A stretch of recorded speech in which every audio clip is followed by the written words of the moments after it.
আর একটা দোয়া শেখায় দেই, ইনশাআল্লাহ এই দোয়া করলে রিজিক তো বাড়বেই ইনশাআল্লাহ, আপনার যত ঋণ আছে ইনশাআল্লাহ আল্লাহ পাক শোধ করে দিবে।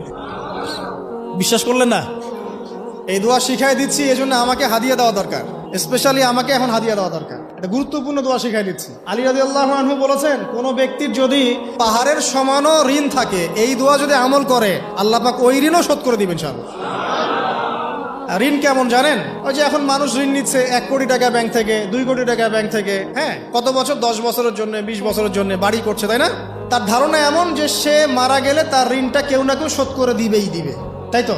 আর আল্লাহর রসুল কি বলছেন দেখেন, একজন মারা গেছেন, নবী সাল্লাল্লাহু আলাইহি ওয়াসাল্লামের সময় একজন মারা গেছেন, তো নবী করিম সাল্লাল্লাহু আলাইহি ওয়াসাল্লাম বলছেন, এই ব্যক্তির কি কোনো ঋণ আছে? একজন সাহাবী বলেন, হ্যাঁ ইয়া রাসূলুল্লাহ, তো ঋণ আছে। নবীজি বললেন, তোমরা ওর জানাজা পড়ো, আমাকে ডেকো না, তোমরা ওর জানাজা পড়ে নাও, আমি জানাজা পড়তে চাচ্ছি না। আমি এখন কেমন করে আপনাকে বুঝাবো ঋণ কত ভয়ঙ্কর জিনিস?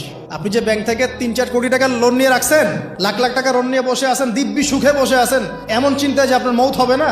আর নবী সাল্লাল্লাহু আলাইহি ওয়াসাল্লামের সময়ে একজন মারা যাচ্ছেন, তিনি বলছেন তোমরা জানাজা পড়ে নাও, আমি জানাজা পড়তে চাচ্ছি না। মানে ঋণগ্রস্ত ব্যক্তির জানাজাও তিনি পড়তেন না। তারপরে একজন এসে বললেন, ইয়া রাসূলুল্লাহ, আমি তার ঋণ শোধ করে দিব, তার যা ঋণ আছে আমি শোধ করে দিব। তখন নবী এসে জানাজা পড়লেন সাল্লাল্লাহু আলাইহি ওয়াসাল্লাম। তো আপনার এই কোটি কোটি টাকা ঋণ শোধ করার লোক তো রেডি আছে নাকি? আছে না?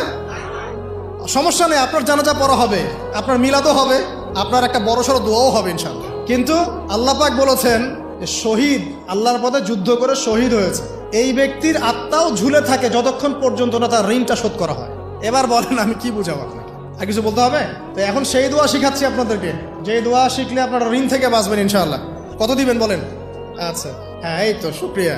দোয়া করবেন যেন আল্লাহ পাকের দিনটাকে আল্লাহর জমিনে প্রতিষ্ঠা করতে পারি। আমার সাথে বলেন, দোয়াটা হচ্ছে, আল্লাহুম্মা ইকফিনি বিহালালিকা আন হারামিকা ওয়া আগনিনি বিফদলিকা আম্মান সিওয়াকা।